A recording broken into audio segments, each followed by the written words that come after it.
All right. Hey, Anton, how are you? Excellent, Dylan. How's your day? It's going great. Excellent. I'm glad to have you back here for our discussion on Internet Protocol, Unicast 2A communications, specifically with QUIC and HTTP3 and everything that's going on to, in some cases, modernize the internet, in some ways, reinventing the wheel, depending on your, perception. Um, what I'd like to first start to talk about with you is from the IPsec space with QUIC. If you're monitoring your traffic at your business, at your corporation, your IT, and you've got quick traffic, you've got UDP traffic that's all encrypted. It's hard to tell, what data is potentially malicious when quick can kind of disguise itself, and it's very kind of to itself and not very public facing. What do you think are some of the concerns, and what have you seen kind of from that space, and what are your thoughts? Yeah, well, the biggest challenge that administrators have, and again, it comes from just the simple term administration. If someone is supposed to be responsible for some collection of systems, a network at some company somewhere, the natural thing to ask is what's going on in this system, and can I define or know what's going on? So things like encrypted client hello, so-called ECH, other things that try to further obscure what is considered the rendezvous phase of these activities, meaning your system wants to figure out how to contact another system for some sort of meaningful communication exchange.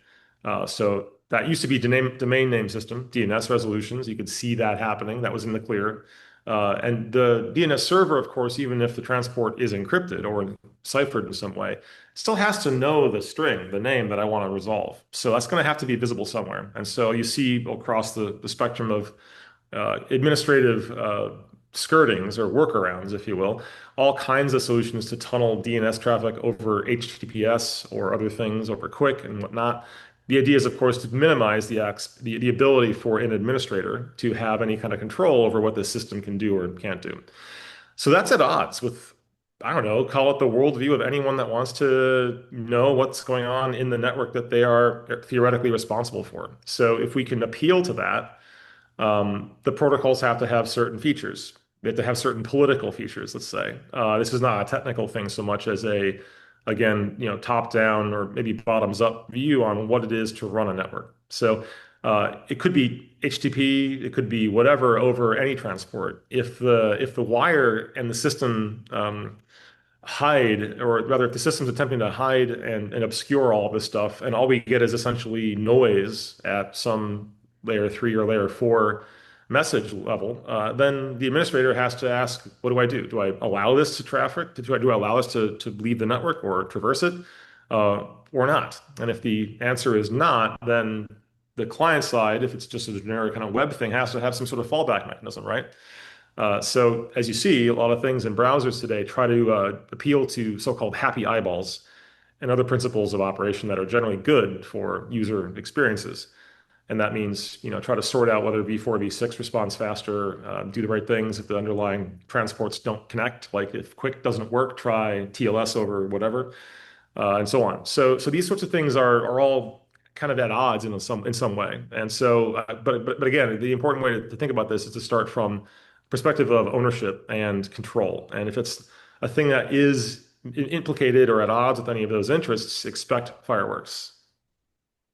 Yeah, exactly. I just wanted to say from my experience and from what I've seen as kind of a not a new, but somebody that's somewhat new into the space.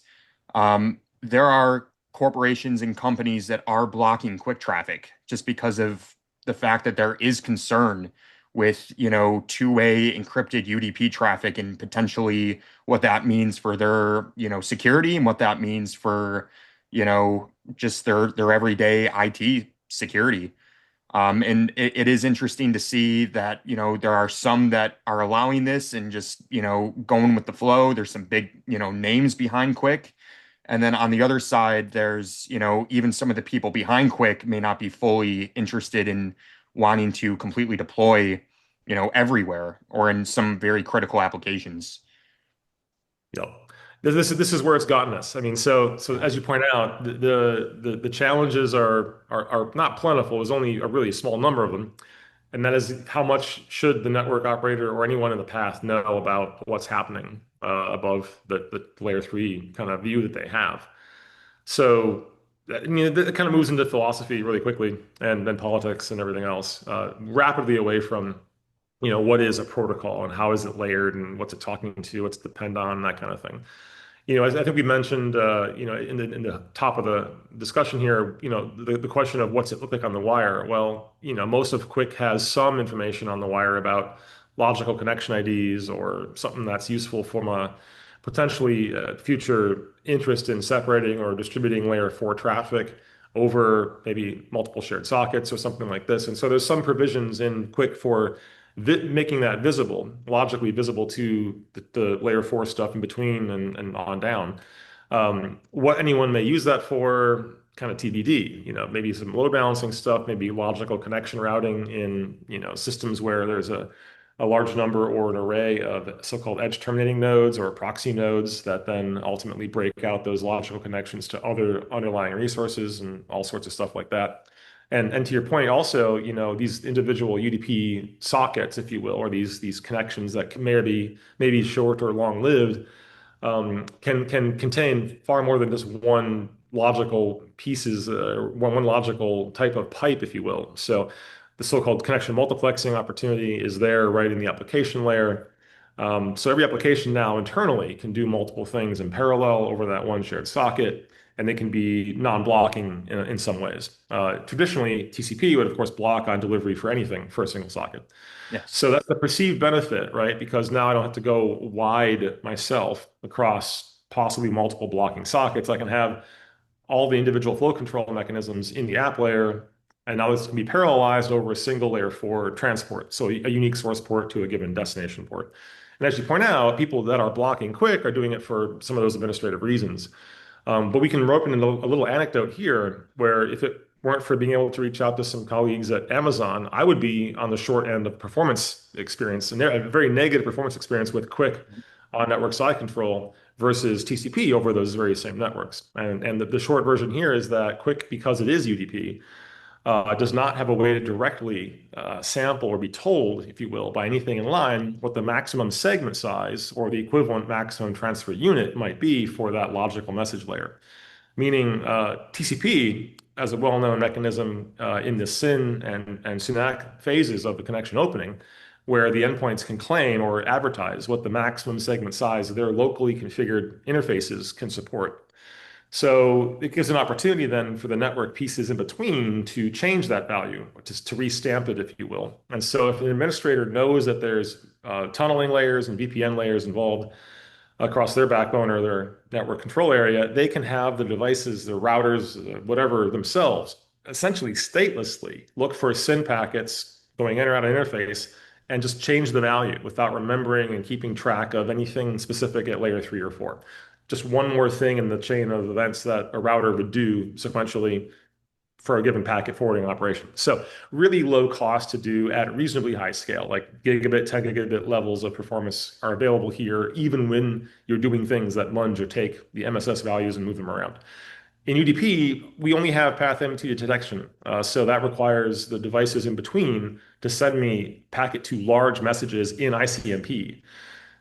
Big problems there. If the devices are on some private address range and can't, make it through a firewall policy at their other endpoint that says, let's say, block, RFC 1918 or 3330 source addresses, well, those PMTU messages don't get to me now.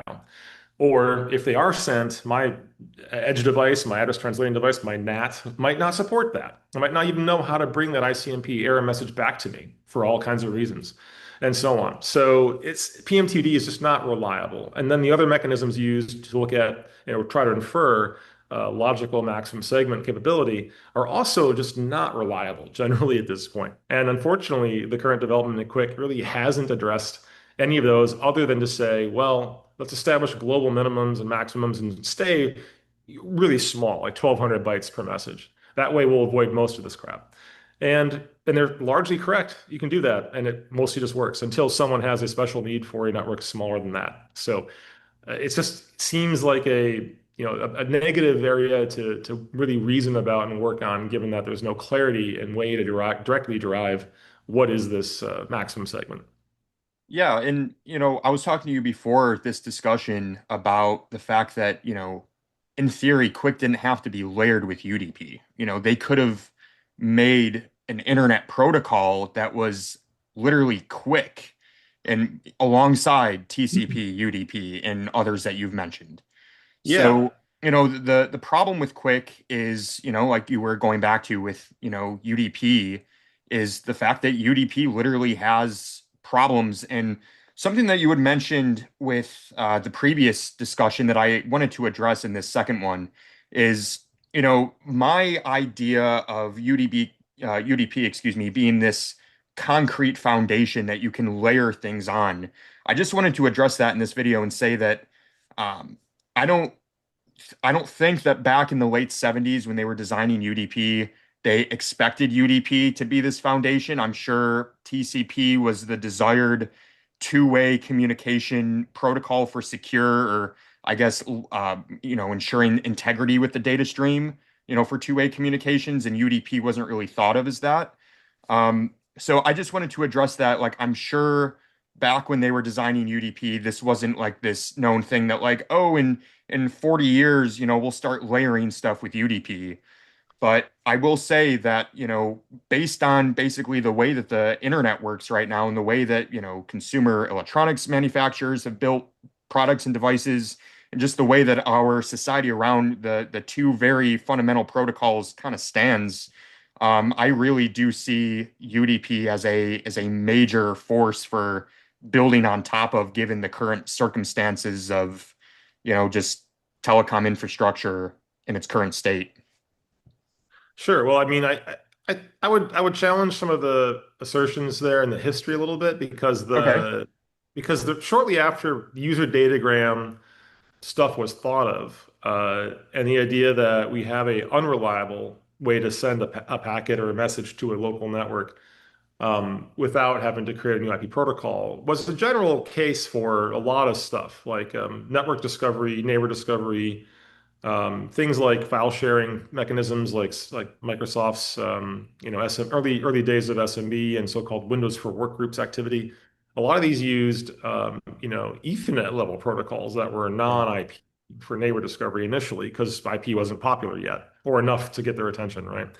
Then when the IP stack world was starting to be a thing, the easiest way to deal with and call it cross-platform approach to rendezvous or neighbor discovery type needs or interests was again just through using non-two-way, call it, I shouldn't say two-way, call it less statefully interested socket techniques, meaning I could just fire and forget. With Yeah. TCP, of course, you have to have a neighbor that will intelligently respond and synchronize and share buffer space across, flow control mechanisms. UDP has none of those things. It's all sender paced, meaning I control how fast I send or don't send. And it's appropriately amenable to broadcast applications. So you want to go Yes. send a message that all the stations on a single Ethernet wire can hear. Well, broadcast, IP subnet ones or IP subnet zero address. Even before variable length subnet masking, we had ones and zeros broadcast defined. This is the battle days of IP, right? This is all baked in. And those were mechanisms meant for systems programmers to be able to map message level interests and intent to the local wire. And in some cases, it wasn't IP, it was still like IPX and other things that had a fake, call it socket layer on top of IPX. So you can imagine all kinds of weird contortions initially before IP was really a dominant sort of protocol suite Yeah. where that was a relevant need, but we already had things like transport control protocol and user datagram and everything else for higher layer message types that weren't necessarily going to ride on IP. So having a way to map from the application's intent, i.e., tell my neighbors I exist, build a cache or a host neighbor list by listening to this well-known port number or whatever. Like that kind of thing was what was happening there, driving a lot of those applications initially. So then seeing it used for bulk data transfer actually has a couple interesting other points there too. Their first version of NFS, Network File System, was actually a UDP application because TCP was seen as too slow, interestingly, Hmm. right? when you're on a local wire and the protocol layer is a file system sort of thing, you just want to shovel bytes down as fast as possible. And the file system has to keep, the client rather than the server, it has to keep some state anyway about who's connected, what they're allowed to talk to and read and write from and so forth. So doing application layer, block level transfer kind of stuff over UDP was seen as a reasonable way to make this speedy enough to work or be efficient enough at the time. And so scalability was also improved. There's no additional special, TCP forking required. You can have multiple listeners on one port number and just listen to everything and let the NFS daemon sort out who's talking to what.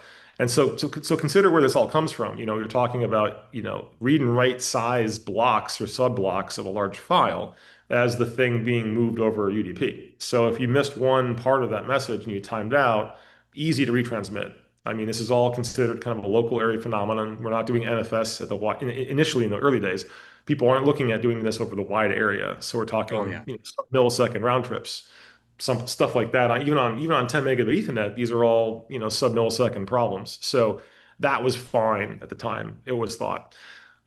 Things have scaled and grown, and we have more complicated, more interesting networks, things that are not one single segment, but now tens of subnets, tens of routers between Oh things. yeah. And so, so yeah, obviously things scaled in the different direction that we see them getting to today. But I guess the idea is that UDP can do whatever the application programmer wants it to do. And that is kind of the double-edged sword. Yeah, exactly. I mean, I don't think we have to, keep going on to, how much, the application layer can control, in terms of corporations and stuff like that, how much control can be asserted over a protocol based on the fact that all of this is up on that higher layer. Mhm. But yeah, it does inherently make that an issue with UDP based protocols or protocols that are, that much restricted to what the, beholder of the creator, if you will, of that, wants to do for that, Mhm. business or Yeah. that company. Yeah. What I wanted to just talk about briefly is my personal experience with QUIC and Yes. the experience of QUIC over different network topologies and over high latency internet connections. So one of the tests that I did was loading a website with TCP, loading a website with QUIC I went from Wi-Fi network to cell site to another Wi-Fi network, and then I plugged in an Ethernet cable directly to my phone via a USB-C adapter.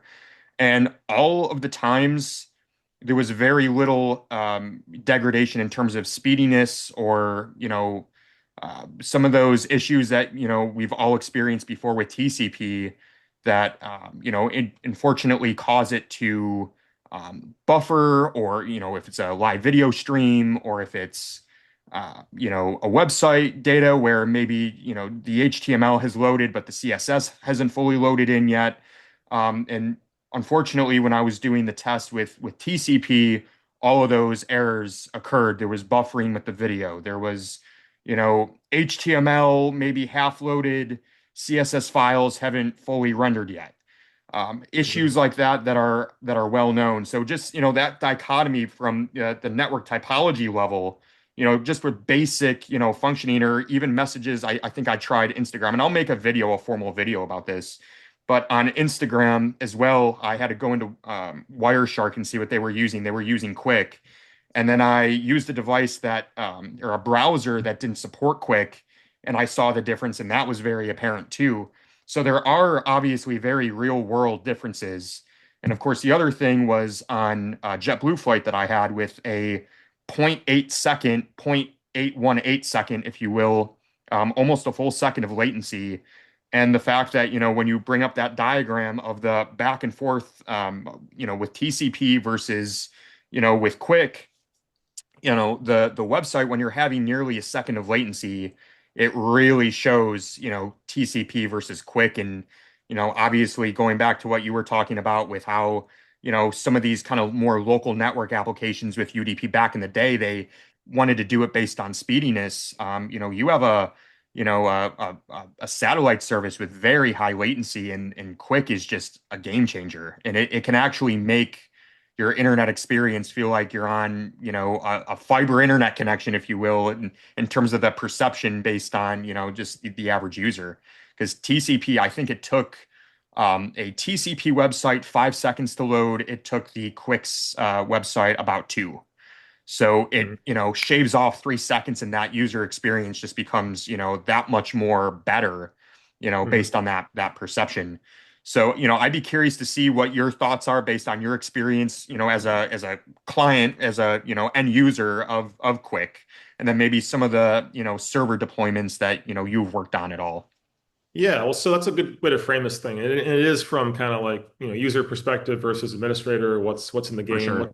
what's in the box. So it's a good way to start from that perspective, I think. So to that point, I'd start thinking about it from two perspectives. One is the phenomena of using some sort of ordered application specific, like, you're running the browser, it is the quick endpoint in the browser process space. Like it is now part of the activities of the thing painting the screen or sending things to the OS to paint the screen. Whereas TCP is a separation, is a layering outside of the browser or the application layer, where the operating system's job is now to get data to and from the endpoint you talk to. So when you do these sorts of separations, the first thing to think about is what are the key differences? Well, obviously concurrency is what you're talking about in some cases in terms of web content. Things can happen in parallel over quick in ways that might not work well or as straightforwardly in HTTP 2 or 3 over TCP. So that might be the first thing that you'll see as major differences in terms of application behavior, born of just maybe kludgy underlying architecture of how those assets and content pieces are delivered for a given web property. So you'll see, and I'm certain you've already found this, that Instagram is radically differently looking on the wire than Facebook.com, different than F1.com, and so forth. Like all these things have authorships that have divergent interests across the board. So they're never going to really converge on same sort of disreport, could call it same distributions of performance metrics as you mentioned them here. We would expect to see large differences across all different natures of these sorts of properties and web deliveries. For sure. So first step there to think about this also is that, when you're doing quick, of course, this is now in your application space.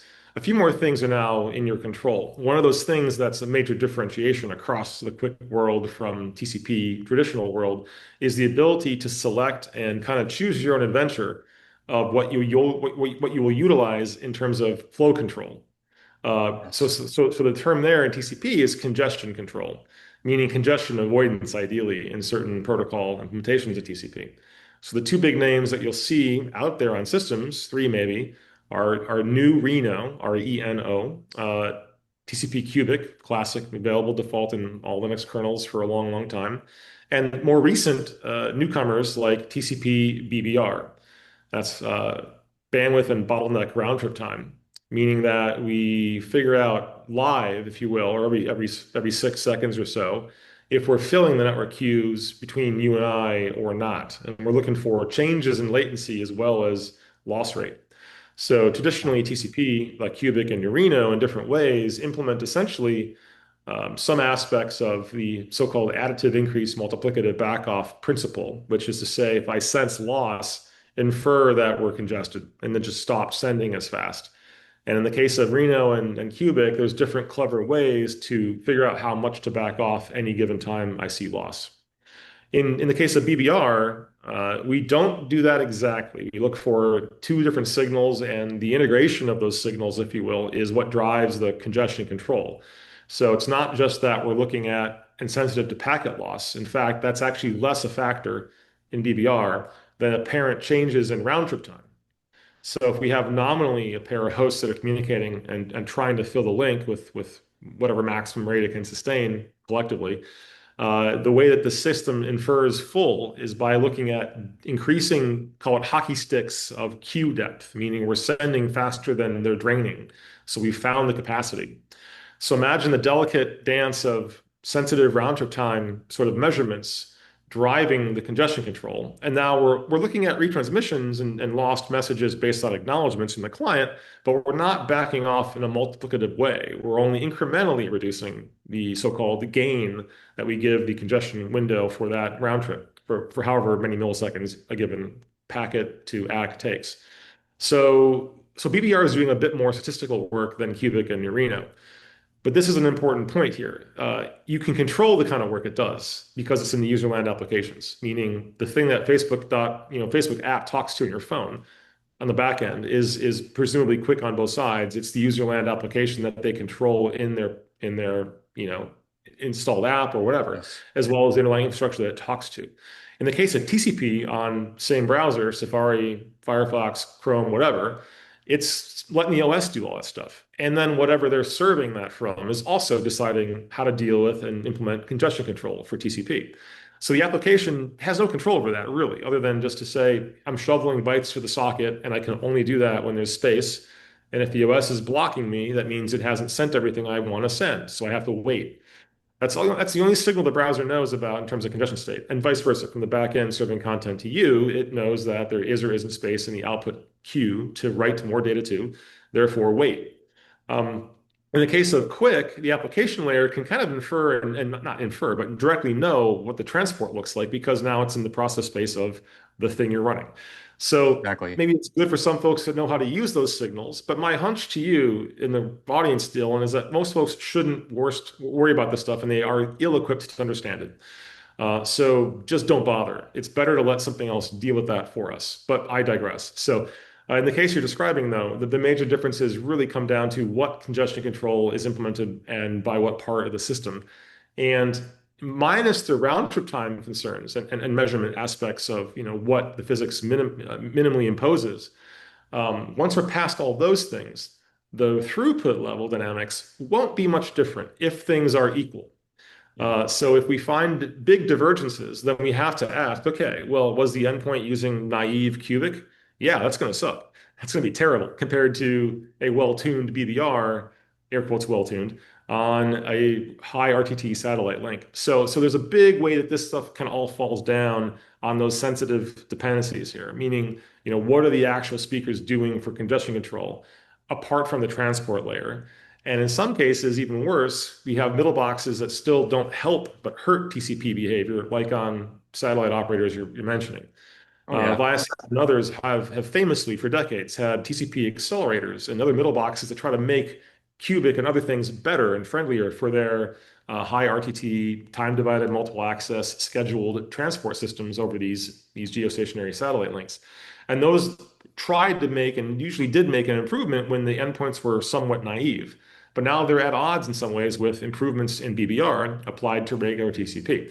So these can be compounding negatively in the case where UDP now comparatively is better because they're not touching it at all. And that can explain a lot of what you're describing here just from layers of unawareness and idiocy driving the system to the results you get. It doesn't have to be because it actually is a better protocol. It can be for all Yeah. those sticky details as well. Well, then why are so many corporations deciding to use QUIC instead of, TCP with BBR? Oh, There's well, they're clearly a decision, and I think we were getting to that. So I think the question that we were just getting at is, why not just use TCP with BBR? Why are they going the QUIC route? And it's because of control. So I would love to hear what you have to say about all of that yeah. nature right there. Yeah, well, so here's where it comes down. Like if you're a content company, what's your goal? Impressions, air quotes engagement, addictive patterns, whatever you want to call it. To facilitate that, content has to just flow towards you, and you can hear it and see it, and that's the job, right? To oversimplify things. So in that service now, shoveling bytes at you across a diversity of variably, I don't know, treacherous or challenging networks is what we're talking about. So where QUIC kind of fits into this narrative is that, in the cases of chronic congestion, places where providers in all parts of the world, not picking any one region, where they just don't want to upgrade or can't afford to upgrade anything, the initial 10, 15 years ago, 20 years ago, kind of wave of global deployment and excitement has worn off now. And folks are asking, how do I support this whole thing with just subscription fees and so forth?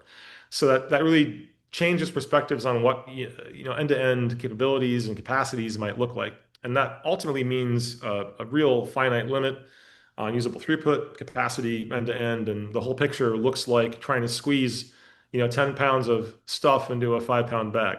So that's the challenge here. So if you're faced with delivering things well, or maybe not at all, and QUIC is a easy way to try and probe for capacity and say, hey, this end-to-end picture is better. Let's keep on using that transport.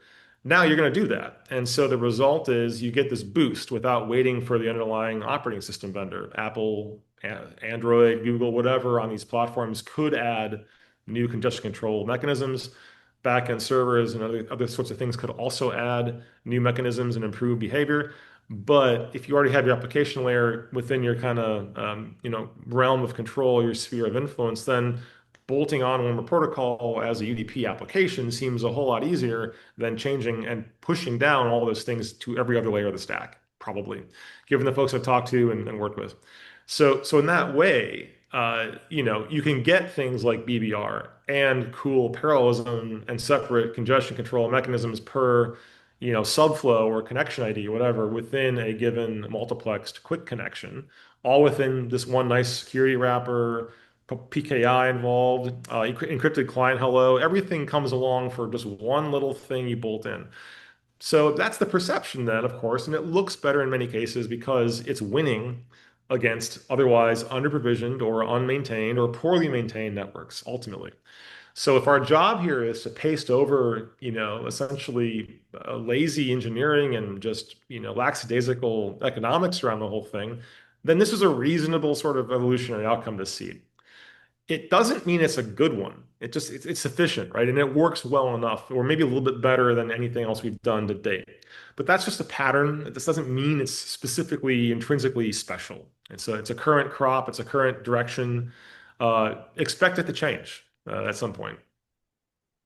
Yeah, in fact, that's actually a good place to have me ask you this. Do you think UDP is the future of the internet? Well, it depends who you ask. No, I think what people are asking generally is, beyond just like the stack that we have now, which is kind of a 4.5, 5 layer stack. It was supposed to be 7, if you Yeah. recall. We never did all 7. That's too much work. QUIC kind of adds a layer 5 and 6-ish between the application, but we'll leave that alone. What people ask about now is how do I get my DVD or my movie length blob moved through the network faster, or more efficiently, or whatever, cheaper, ideally, for some of the interests here. So what we ask now is, can I just name data and put it in some sort of application layer and completely ignore how the transport works? Can I get rid of IP and Ethernet at some point? And this notion of named data networking goes back decades. And comes and goes over time. It looks a little bit like humanity's interest in early video conferencing systems dating back to the 60s and 70s. Yeah. You can find examples of digital data phone services like from AT&T way back in the day on black and white film and so forth. So this is a long thing, long fascination with us, from even 64 kilobit or 56 kilobit digital local loops up to today. And you could look at the video conferencing phenomenon and see some real errors and real tries and attempts, fits and starts. Launch some stuff, no one cares. Launch some stuff again, it looks nicer, but still it's quirky and no one cares. Cisco telepresence, oh, hey, now it looks neat. Now it's some high def video and the cameras don't suck. Wow, amazing. And then you have to spend $1 million on a room. Well, okay, then nobody cares. And then we're here in 2025, and latest greatest MacBooks, for a long time now, have had good cameras, good audio, and it just works. You can finally just click on a button or two in a contact list and fire up a video call with a dozen different apps, and they all probably converge on a good solution.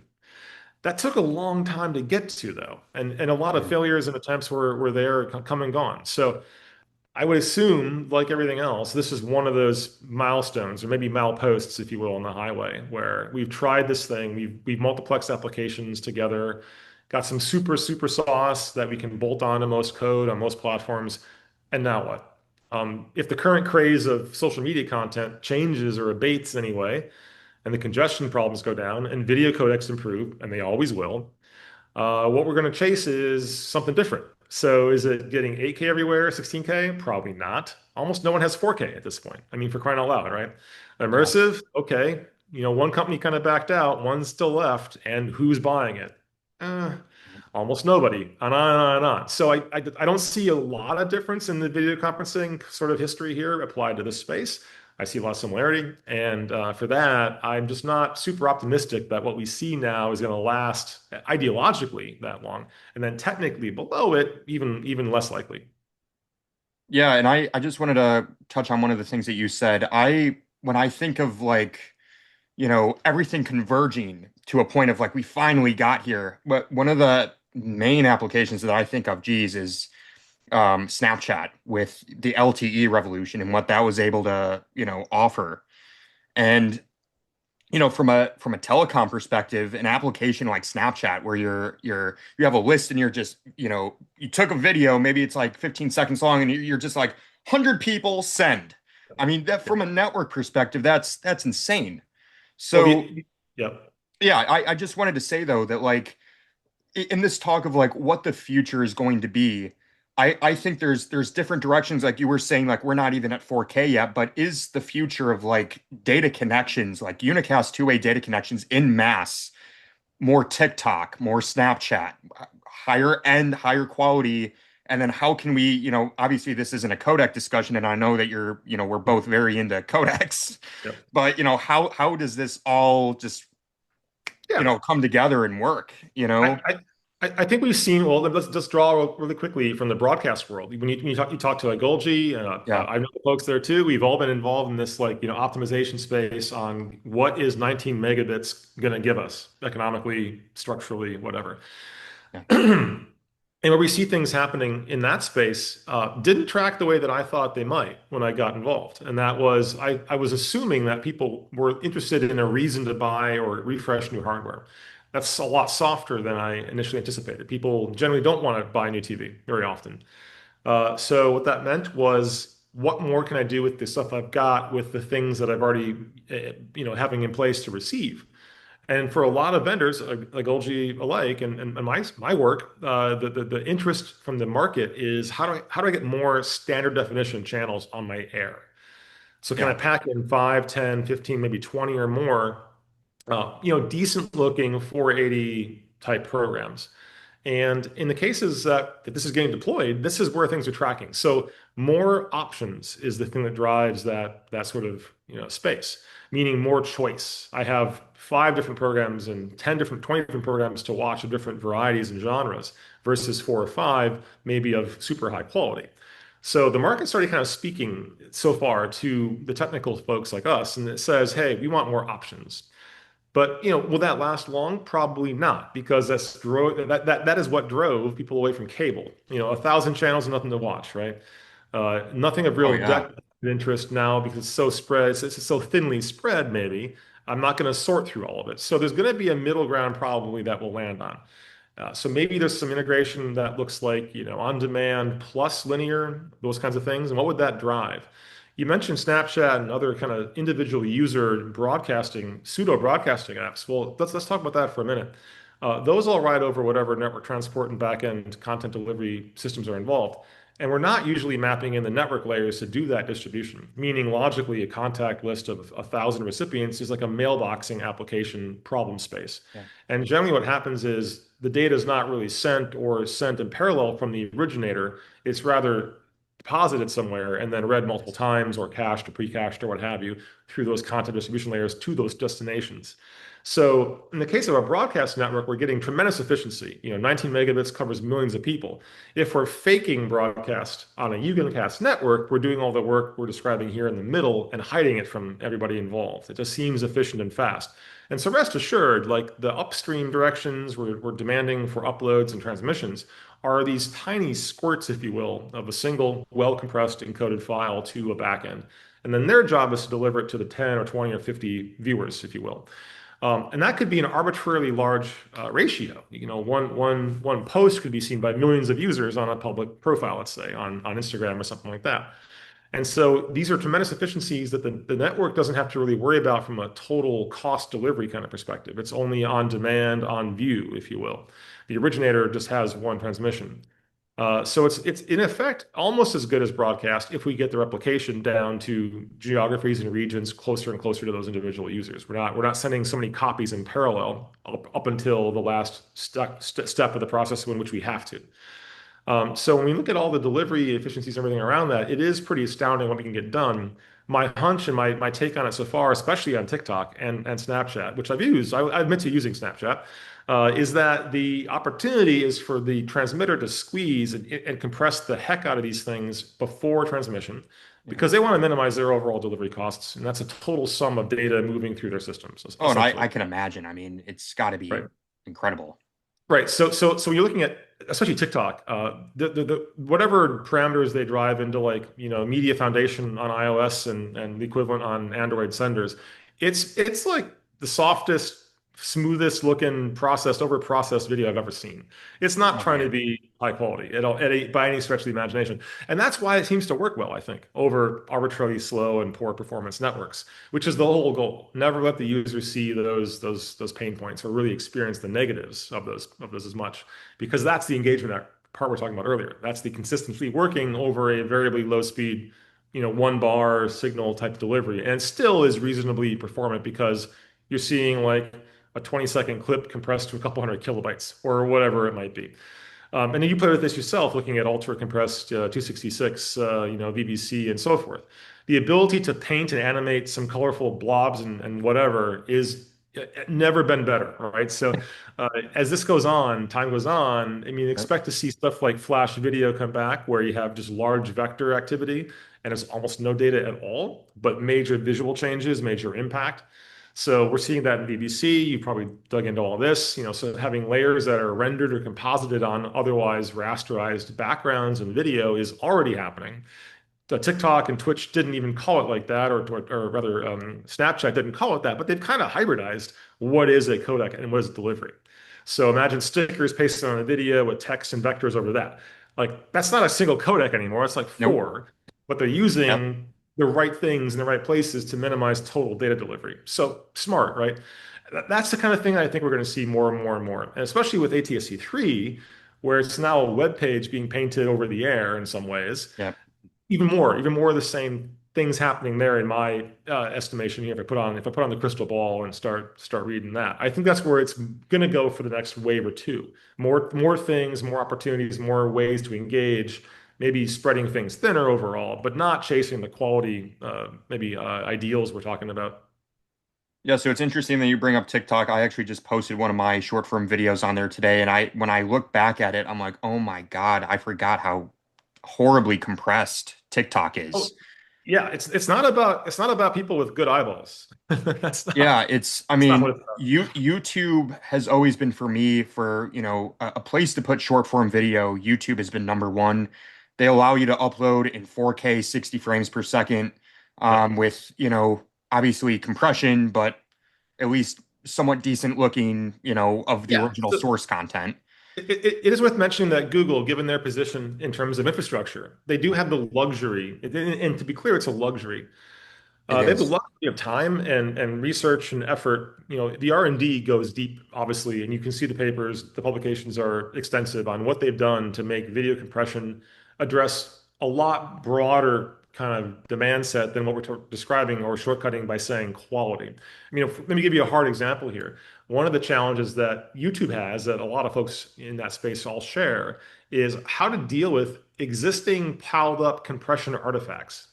How do you not make it worse? Yeah. At least stay where it was and re-represent it in their formats and screen sizes and whatever else they need to have in bitrate ladders and so forth for delivery. So that's a way different optimization than what we talked about, way back with my 4K stuff.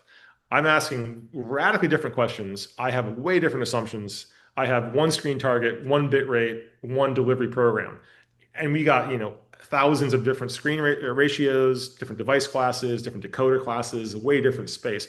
And the optimizations are, don't compound artifacts too badly. Save some bitrate where you can. Where can I get rid of redundancies and excessive things that aren't visually interesting to people? And that's going to be different across all those targets. And that's the scale problem now for that implementation. Elsewhere, like when you're looking at how to shrink anything down to tens of kilobits, way different optimization than their needs, right? Yes. So it is interesting that it's lasted and worked and looked this well. I think YouTube it does a pretty good job and looks reasonably decent for what it's delivering. But again, scale is the problem there. 30,000 or more hours uploaded per hour, dozens or hundreds of targets, on and on and on and on. And don't compound, don't pile up too bad. Don't make dumb decisions on rate control based on, Yeah. sloppy heuristics. Figure out what's psychovisually interesting. That's way different than we're talking about generally. So that is a interesting result of that evolution and that kind of pressure on the system, all in the service of delivering ads or selling subscriptions, of course. So in the case of TikTok, we're not paying for that. Or you can subscribe, I guess, you can get a premium or whatever now. But same with Snapchat, but not for the reasons of quality delivery and everything else. So those are converging, I think, in very, as you mentioned, radically different ways. But how they glue it together seems like a secondary problem to the overall result of the app and kind of the space they're playing in. Yeah. I just wanted to go back to the video side of things. I just wanted to put on the record here. YouTube has the best, then it's Instagram, and then TikTok is like third place by a huge margin. And I think it shows to TikTok's ability to handle their infrastructure. I think it shows what Meta's been able to do. And then obviously we touched on Google. Oh But, yeah. I think going back to your, discussion about 480p and linear and the fact that, it's kind of moving in that direction, do I mean I'm sure people, you even said it yourself, you don't have to have the perfect eyeballs to notice that, TikTok doesn't have good quality video, but do people actually care? Do they Well, care enough to yeah. want to, force TikTok to put all the extra effort in?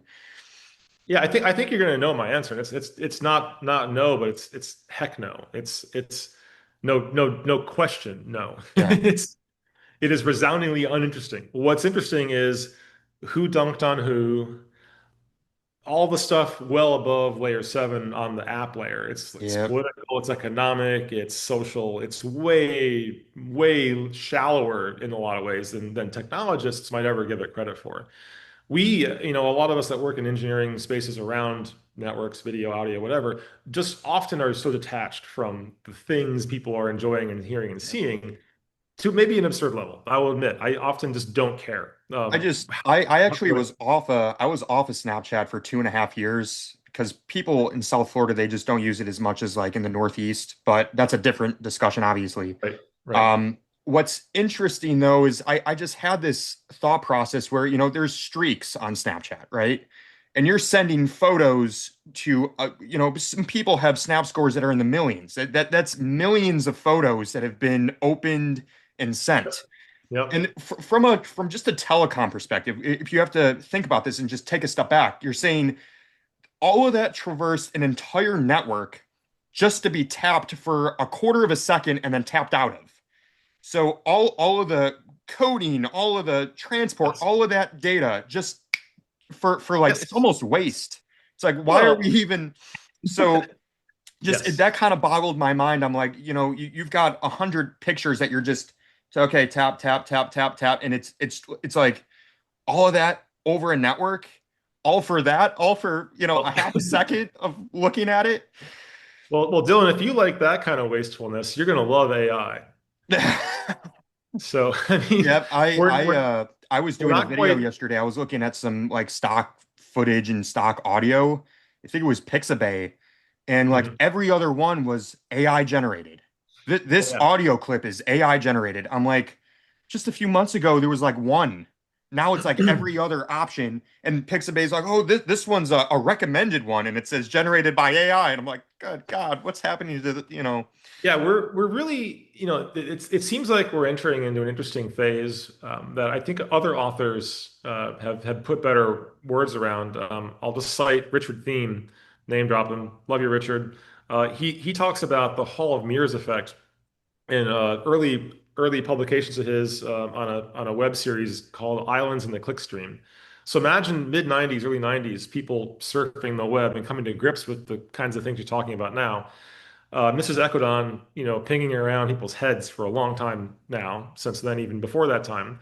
And the question is, to what end? What are we doing here? And so, in some ways, the problem is that you don't know you're here because you're in the Hall of Mirrors. It's all reflective and you're disoriented at all times. And so you don't have a reference to know what's grounded, what's real, what's not.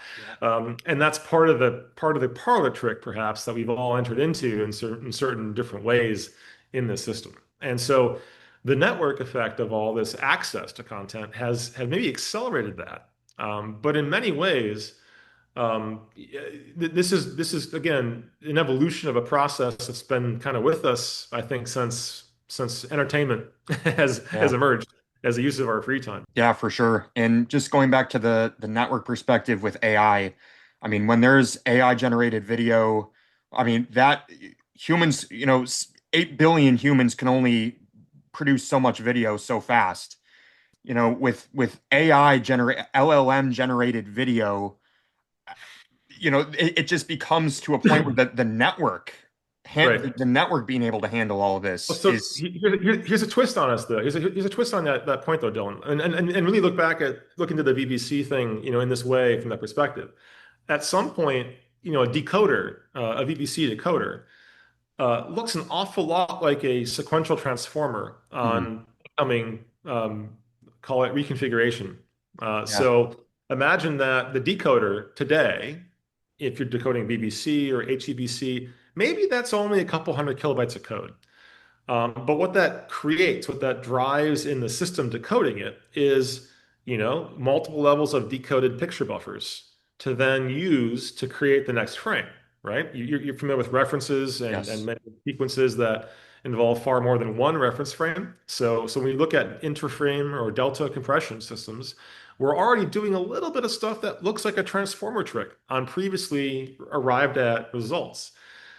Taking that to its logical conclusion, at some point, the entire model will fit in this. Okay. And now it's not a 200 or a 400 kilobyte decoder for AVC or HEVC or VVC. It's a 20 gigabyte blob of stable diffusion or whatever the latest image synthesis, model set is. But we'll have some different bookends around it. Very likely, we'll have a very different context block delivery mechanism. And then we'll have prompts that create the successive frames, let's say, from that context block. Maybe the context block is a real image or an intra-coded frame like we see in keyframe systems today, everywhere. Yeah. So all kinds of ways to skin that cat might just mean that we really do get to a 10 kilobyte per second or 10 kilobit per second video space for modern movies because we've trained thousands of them, millions of them into a model. We know what all real scenery and fake scenery and synthetic stuff looks like from the dawn of film, maybe, let's say, plus grain effects, plus film effects and lens effects and everything else. And now all of a sudden, the job of playing a video is just prompting the next frame out of a context block that spans the entire recorded history of entertainment.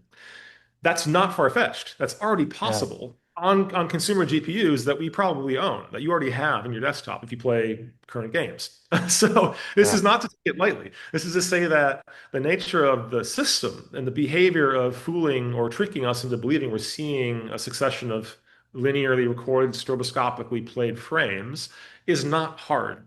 And that means that the data we animate into that system just has to come from somewhere that looks like it's believably real and different enough and interesting enough to keep the attention where maybe the director and the producer and the authors wanted it, right?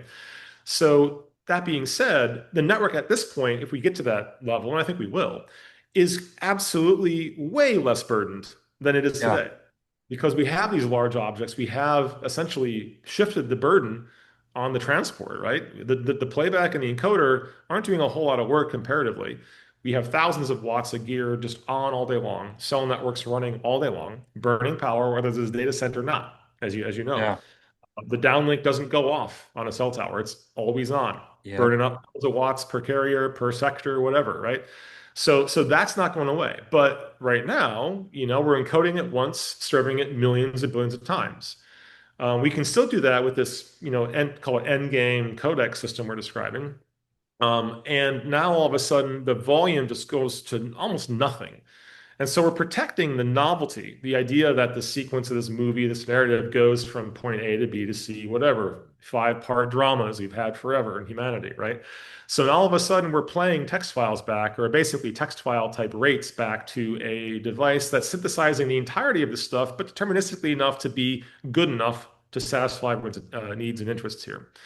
So what's left in it? So that's at that point, the network is just letting us prompt the playback and all of Yeah. its the edges. So, but again, looking back through the history of what we've been doing with communication systems and networks and computers and terminals, we've kind of always had this little vague oscillation of, client server versus distributed systems and back and forth again. So right now we're doing that phase, cloud, all in the cloud. Content delivery networks are really pushing that. But once we all have models and all these things of reality, uh, the network doesn't matter as much, probably. Well, I So actually think on your discussion of AI and doing more on the edge, I actually think broadcast has a really big role to play more than unicast in edge cases with like sure. most things being generated on device. And Yes. I think that would be a very interesting future. But I want to touch base on the AI thing again. There's kind of almost two routes with the AI stuff. There's, obviously what you were saying, which is insanely low bit rates of, your head right now could be produced in 5 kilobits per second based Oh, on some it's AI model and yep. from a string of text that's, making it display you. Yep. Quite literally. Or there's the other route, which is from the actual creation of content and having AI models saturate the market with, in our current state, lots of just honestly like garbage that's just Right. Right. everywhere, and that's saturating the network. So there's almost the dichotomy. There's the ability of AI to saturate the network with garbage that is created from it, and then there's also the option to have AI in the future make Yep. compression so good to where it's the opposite. Yep.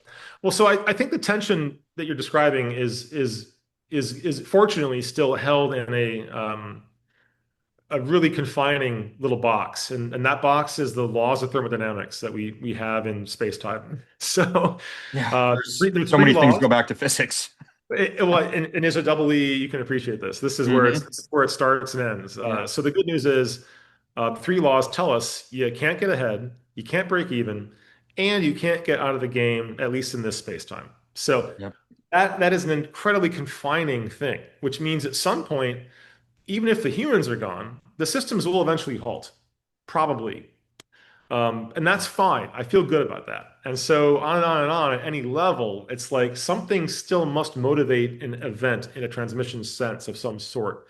Once our motivators, our physical key presses don't, happen any longer, let's say we're gone, we're extinct or whatever, the systems at some point will, I think, reliably halt. The hardware will fail, the power consumption it requires won't be satisfied, some thresholds are met or exceeded, and things just don't work. And that's great because thermodynamics tells us that, we should expect the heat death, for example, of the universe around us. This is no different. So there is a real cost to keeping server farms on. Someone is making the power for that to happen. We're not at the point yet where machines are replicating solar panels and replacing them when they get broken or dirty or dusty or yeah, whatever. We're not there yet. So I feel confident that there's not a lot to worry about. yeah. That could get dark quick. That could get happy quick. This It is depends on like your. I'm imagining like just make a giant spreadsheet of like bad problems, bad ideas, bad things for us, and it's like across the other tab is like Gibson, Philip K. Dick, you name the authors, like everyone's Mhm. thought about this at Oh length. yeah. And I feel like if we put that up, it's going to be a big sheet of no. And some of us have looked at that thing and maybe already pieced it together what we want to avoid. But I think I'm worried about a lot of others who have never crossed those paths yet. Yeah, boy, that got changed over quickly from quick to this. Jeez. But I mean, it's Well, all intertwined. I mean, it's eventually. it's our network, man. Yeah, I mean you know, it's going to be how it is, and we got to plan for the future. One of the last things we're going to talk about with QUIC is, sending QUIC over a communication channel where satisfactory delivery isn't necessarily guaranteed. And Yep. obviously, since it's based on UDP, the send it and, just be lucky that it was even sent mentality can be utilized in QUIC as well. Yeah. Yeah. So I mean, so let's break it down to a couple components here. The usual way people are deploying QUIC is for kind of, client server apps, um, Facebook client, Facebook, whatever, Messenger, Twitter, Instagram, all these things on the device that want to have their own coupling to the back end. So one thing that's enabled by datagrams, though, apart from all of the application-driven stuff, is that a bit more abstraction and maybe better performance and behavior around changing network conditions is possible. Meaning that if you lose a Wi-Fi connection or move around and go from cell to Wi-Fi and back, or some sort of wired connection, and you pick up out of a dock and go to Wi-Fi or cellular, leaving a laptop maybe. All these things are now application layer aware more than they would be before, and they're exposed to the protocol stack in this way as a part of this application. So having QUIC know and be able to know that something changed is useful. It's also useful if we can combine multiple network links in a meaningful way. It's unlikely right now. We haven't seen a lot of examples of this where QUIC can subvert the host's routing table and force some packets to go out link A and a different flow or a different stream out link B. But if that becomes available to user land applications, then game on. That's actually a super interesting, advantageous direction that applications themselves could now engage, meaning they can be dual linked or multiply linked into an underlying backend resource. And that could be across diverse media or, ta-da, different kinds of media. So maybe a broadcast link, like over the air, can exist to suffice for or to provide for some sort of common delivery content, say video or audio in progress for a live event. And the two-way channel could live over Wi-Fi or cell or whatever else. And the application layer can figure out what's the best way to get that data in or request it, given all sorts of conditions that maybe the OS doesn't want to probe for or support. Because again, this is kind of supporting the app or in the developer and the content person's interests, not Apple Inc. or Microsoft Inc. per se, right? They want to make a generic OS for their commercial interests, not for TikTok or Twitch or Yep. whatever else. So it seems reasonable on the surface to say, hey, if we have a standard way to do this with UDP and combine or straddle, if you will, multiple different types of network media, i.e., some that are not bidirectional, that are not two-way, some that are one-way, some that are maybe coupled with two-way request paths over the internet or whatever else that can influence the downlink delivery on a broadcast path or something like that. Now we got some interesting stuff. Now maybe Yeah. in my personal opinion, it crosses my interest line for what would be quick, friendly stuff to do, because now it's solving a real problem that we're not addressing any other way.